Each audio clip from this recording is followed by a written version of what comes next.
Ayan, wala talaga tayong lipstick ngayon. Tapos, lagyan natin ng filter na nakakatakot. Ayan. Ayan yung gagamitin natin na less pang lipstick natin. Parang ganda.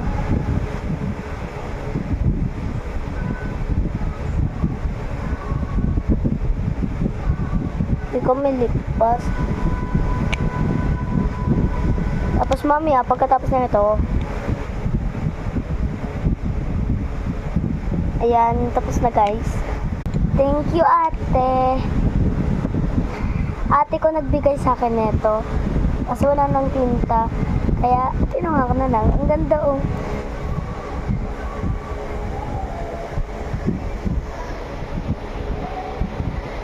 Bagay siya sa mga bata o kaya sa mga matanda.